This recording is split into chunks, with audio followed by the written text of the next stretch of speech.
On this Friday night, intensifying anger over the police shooting death of an Indigenous woman in New Brunswick.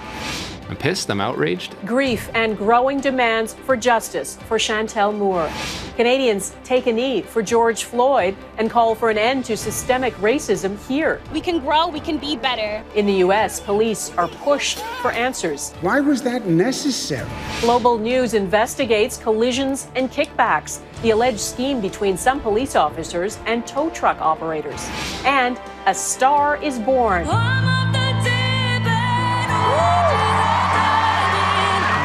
The 10-year-old Canadian with the astonishing voice. Global National with Donna Friesen. Good evening and thanks for joining us. In cities across this country, Canadians are making their voices heard in a powerful display of unity against police brutality and systemic racism. A big crowd has gathered at Jack Pool Plaza in Vancouver, and from Halifax to Toronto and in Ottawa, thousands have filled the streets in solidarity with the protests in the U.S. and to make the point that Black Lives Matter in Canada too. In the U.S., protests are stretching into a second weekend, the wave of outrage sweeping across the country after the death of George Floyd under the knee of a white officer.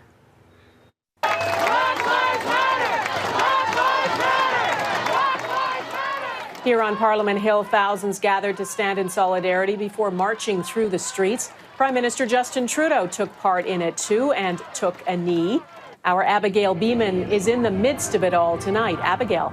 Well, Donna, it's a very large rally by Ottawa standards. Thousands and thousands of people came out to show their support. There are still thousands of people here behind me at the Human Rights Memorial. Another thing unusual for Ottawa, businesses boarded up in advance of this demonstration, something we haven't seen in recent memory. But everything here stayed peaceful, and that was the organizers' intent all along. People we spoke to said they came here because it's important to send a message that things need to change, that racism needs to end, and that they want a different and better world for their children. Here's what some of them had to say. Really moving. It's just like seeing that like not everyone's bad and just like how people do want to stand up and make a difference.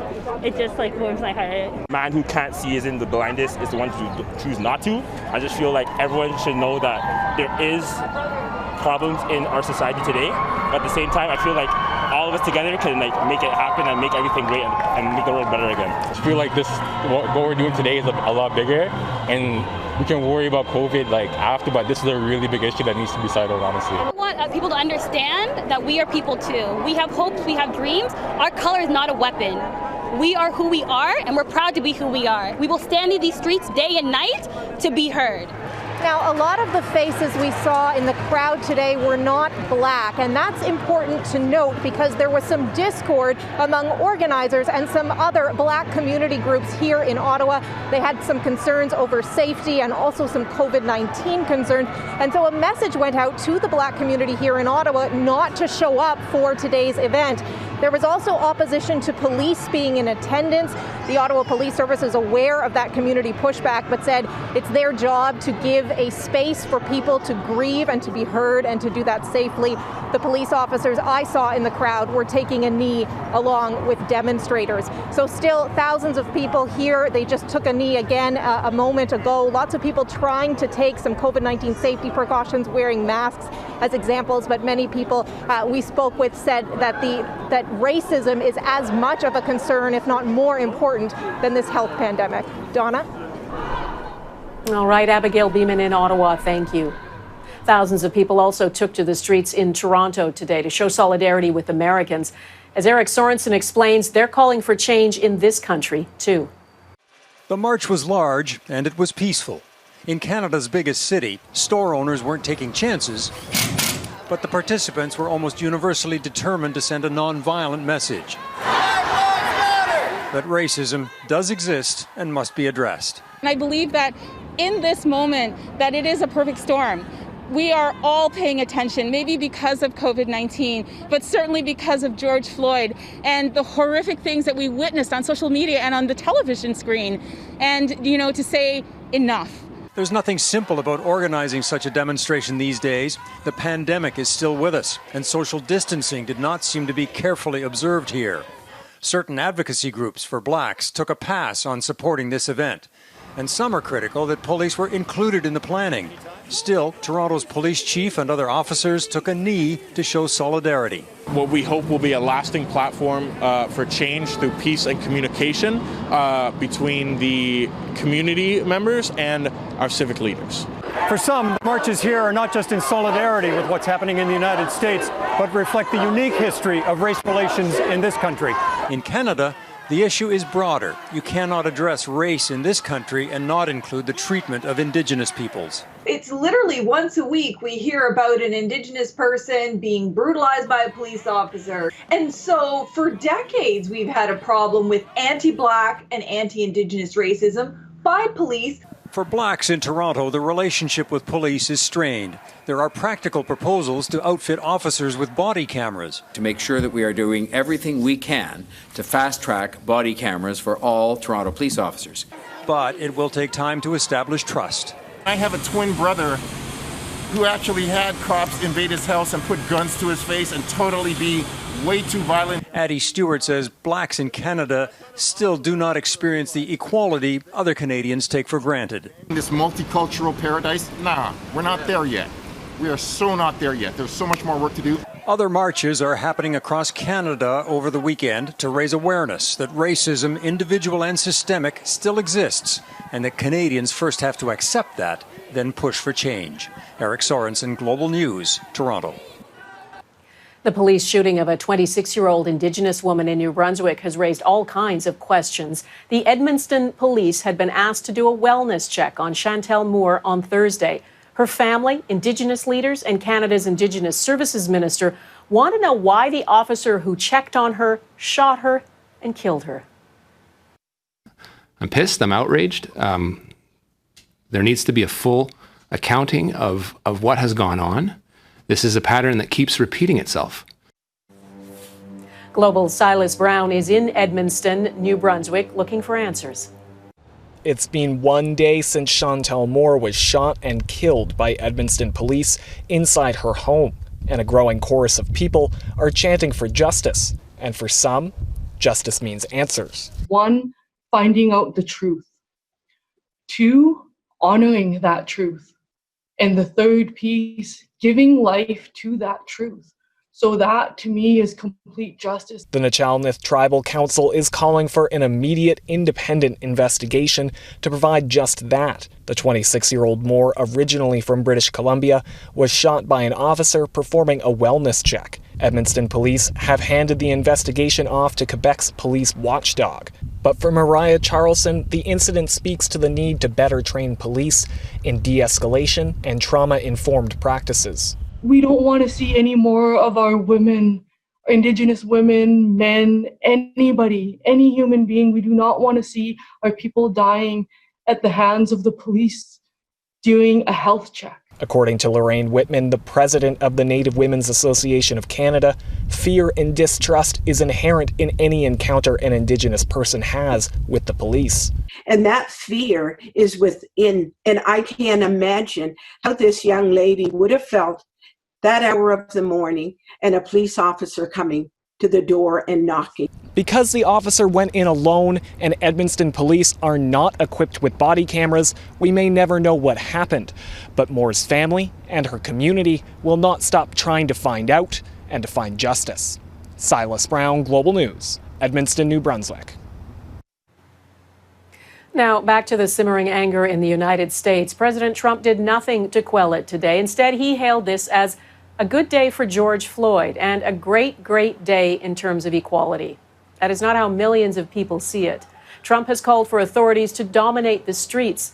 As Jackson Prosco reports, there's growing concern some police officers are responding too harshly to peaceful protesters. In a nation on edge, mass protests are pushing Americans to their limits. In Buffalo, New York, a 75-year-old man was shoved to the ground by riot police. He suffered a serious head injury. At first, police claimed he tripped. They later suspended the officers involved. Why? Why was that necessary? Where was the threat? It comes after a week that saw Buffalo police struck by a car during protests. and as the debate rages over the proper use of force nationwide.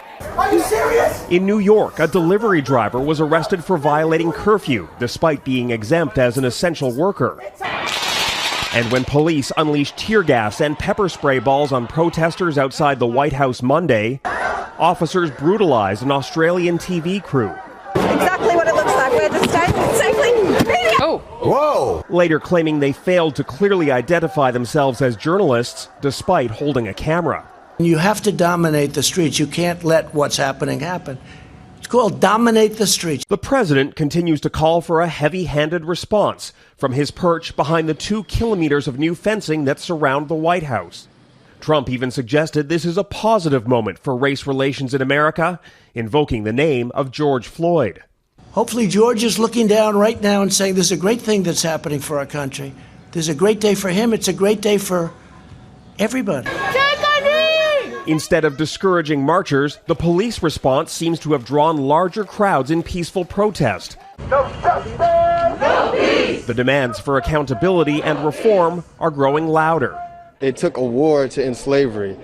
And if it takes protests, if it takes people holding up signs, if it takes people coming out and just petitioning for people like my life, my skin color, my friend's skin color to matter, then that's a lot better than me. This weekend, cities across America are bracing for massive demonstrations, perhaps the largest to date. A sign that the death of George Floyd has triggered the Great Awakening long sought by so many. Tonight in Buffalo, 57 members of the city's riot squad have resigned en masse to protest the disciplinary action taken against their colleagues. And back here in Washington, the feud continues between the city's mayor and the president inside the White House. Today, the mayor ordered city crews to come out here to the 2 blocks leading up to the White House and paint a Black Lives Matter mural in road paint. The letters are 4 lanes wide and span 2 city blocks. And the street directly in front of the White House has been renamed Black Lives Matter Plaza. Donna, tonight many of the troops that were brought into this area in case they were needed are in fact being sent back home. All right, Jackson Prosco in Washington, thank you. There's some promising news about the U.S. economy, and it's not what analysts expected. The U.S. unemployment rate dropped slightly in May to 13.3%. Employers added 2.5 million jobs last month. More than half of the gains were in restaurants and bars.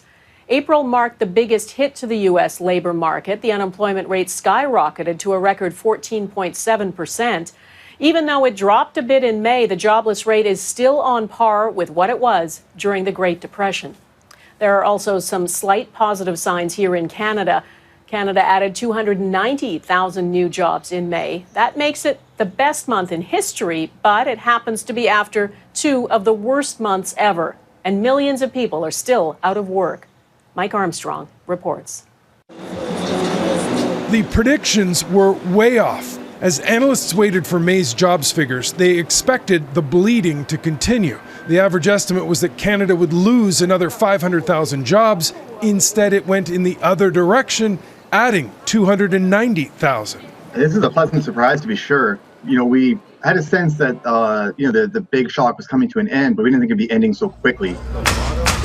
Now, the economy may not be shedding jobs, but the recovery's only just beginning. There's still a long way to go to get anywhere near where things were pre-COVID-19. Over the years, there are always ups and downs, some big, some small, and May's new numbers are great, record-breaking, in fact. But what happened in March was devastating and was repeated in April. We've only regained about 10% of what was lost. There's still a crater. There's a crater, right? It's deep and it's massive, and we're going to have to continue to claw our way out of it. In fact, even as the economy added jobs, the unemployment rate went up. More people were looking for work, and that pushed Canada's unemployment rate to a new all-time high, 13.7%. That isn't entirely bad news. Nearly 1 million people rushed back into the market saying, I want a job. And that's why the unemployment number went up. But that, again, to me is a good sign. It says that people now have the hope that they can find a job. Most of the job gains were in Quebec, about 80%. Its first steps reopening were earlier than most of the country. The StatsCan numbers are a snapshot of 1 week, mid-month, before most provinces had started reopening. June's figures could be another very strong month. Mike Armstrong, Global News, Montreal. The numbers reveal something else. They show that 2/3 of the new jobs went to men, while women are still bearing the brunt of the impact from COVID-19. That's partly because men are overrepresented in industries like manufacturing and construction, which are recovering faster. A University of Calgary economist created this graph to show the disproportionate impact the pandemic has had on women. Canada's Employment Minister, Carla Qualtrough, said today that a successful recovery will involve a deliberate focus on supporting women. A Liberal MP from Ontario is facing several criminal charges after being arrested in April. Police in Guelph, Ontario say Marwan Tabbara, the Liberal MP for Kitchener South Hespeler, has been charged with 2 counts of assault, 1 count of break and enter and commit an indictable offence, and 1 count of criminal harassment. The charges are dated April 10th. Tabbara was elected to the House of Commons in 2015. A spokesperson for the Prime Minister's office told Global News it is looking into the matter. It's not clear whether Tabbara will be allowed to stay in caucus. A poignant tribute with paddles. Coming up, how the surfing community is honoring George Floyd.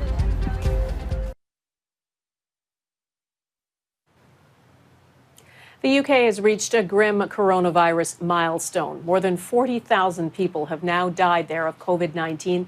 That's the second highest death toll after the US. Nearly 285,000 people have tested positive for the virus in the UK. That's up more than 1,600 from yesterday. But the daily number of new infections is beginning to drop. Brazil now has the 3rd highest number of deaths from COVID-19. Almost 1,400 people were confirmed to have died there on Thursday, the most in a single day in Brazil. A total of more than 34,000 people are now known to have died there of COVID-19. Brazil's president has played down the crisis and is trying to force cities like Rio to reopen beaches. Still ahead, the struggle to pull the plug on an alleged Canadian crime scheme.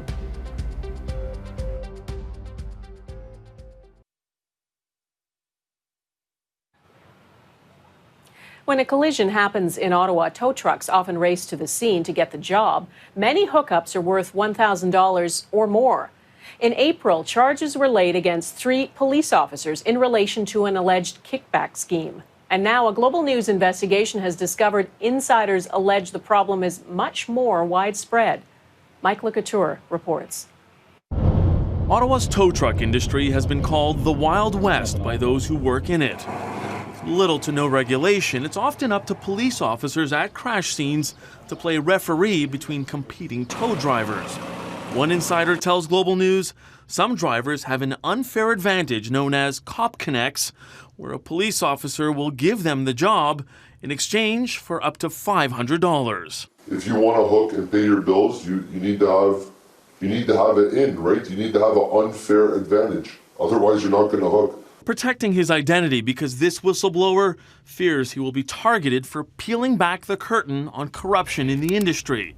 And he knows it so well because he says he too paid off a police officer to get tows. Money, motorcycles, cars, multiple times. Not just for accidents, just for information sometimes. The Global News has spoken to a number of drivers who say that's just how the industry works. 3 Ottawa police officers and 3 civilians are facing charges including breach of trust and fraud from an RCMP investigation into allegations of a kickback scheme involving police officers and tow truck drivers. When those charges were first laid in April, Ottawa Police Chief Peter Slowly called the charges very serious, but added that they do not reflect the overall integrity of OPS members. Last month, police north of Toronto arrested 20 people and laid hundreds of organized crime-related charges after an investigation into ongoing tow truck turf wars. A similar battle could be brewing in the capital. The Ottawa Police Arson Squad is investigating a fire at a tow yard in late May where a number of vehicles were destroyed. How bad is it? Bad enough that I lost my business.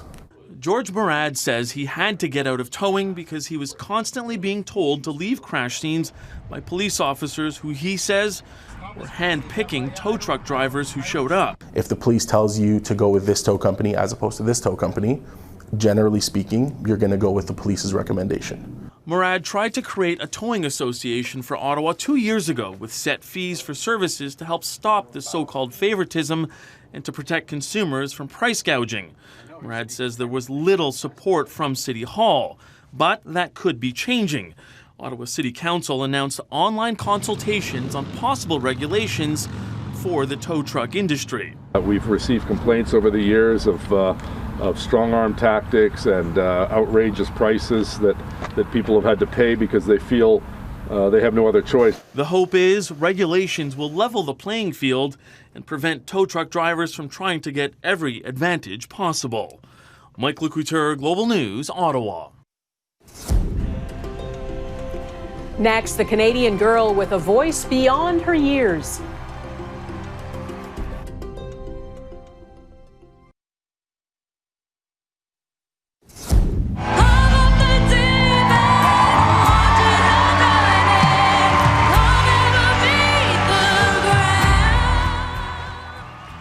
It's almost impossible to believe, but this girl is just 10 years old. Her name is Roberta Battaglia. She's from Toronto, and she left the judges at America's Got Talent in awe. She sang the Oscar-winning song From a Star is Born. I'm falling. In all the good times I found myself longing. Just shut your eyes for a moment and listen to her. In all the bad times I fear myself. Battaglia is now off to the semifinal live show. She says she started singing with her dad when she was 3, and her dream was always to be on America's Got Talent. Now, a former judge on that show, Gabrielle Union, has filed a discrimination complaint against the producers. She claims she was fired for refusing to stay silent about racist and sexist behavior on the set. That is Global National for this Friday. I'm Donna Friesen. We leave you tonight with images of the thousands of surfers taking part in a worldwide paddle out. Surfers sat in solidarity with Black Lives Matter. Thanks for watching. Take care of yourselves. Bye-bye.